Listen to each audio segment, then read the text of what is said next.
Hey, what's going on, everybody? It's your boy Jonathan from the Rideshare panel, and I am sitting in my car waiting to get started with a Dolly. But before I hop on that, I'm going to go over real quick how much money I make with Dolly. Now, right now, it's October, it's the fall. Dolly is a little bit slow. It's not really the fastest time of the year for it, but it's still a really good part-time thing. Usually during the summer is the busiest time, but I still make really good money doing it part-time during October. So let's pull up my earnings from the last 2 weeks that I have recorded. And the first week of October, I made about 230 bucks, and I worked 7 hours that week, so real part-time. But if you do the math on that, that comes out to be about 32, 33 bucks an hour.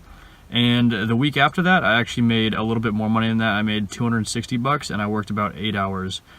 Surprisingly, the math comes out to be real close to that same dollar number. And I mean, this fluctuates a lot. You know, how much you make really depends on what type of jobs you're selecting, and you know how efficient you are at like finding the right gigs, because you can find gigs on there that are going to take a lot longer and you're going to get stuck working more hours getting paid less. But you kind of learn that over time, how to find the gigs that are, you know, short drives and are going to be only just a few items that you can get done quickly. And once you get good at that, you can really make a ton of money. So I'm doing this as a hands, which means that I don't have my own truck, and that means that if I'm working on a dolly where we're moving something, that I get paid 35% of the total payout, and the helper who owns the truck gets paid 65% of the payout. But if I'm working on a gig that's just manual labor only, that means there's 2 hands working on it, and we're splitting it 50-50.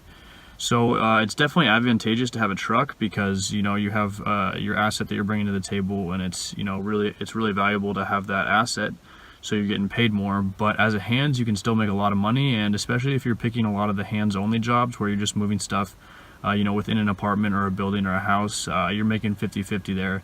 And the tips tend to be pretty good. I mean, you know, people see you moving stuff that they couldn't move themselves, and you know, sometimes it can be kind of hard work, so they tip you really well. That's really one of the big bonuses of working for Dolly.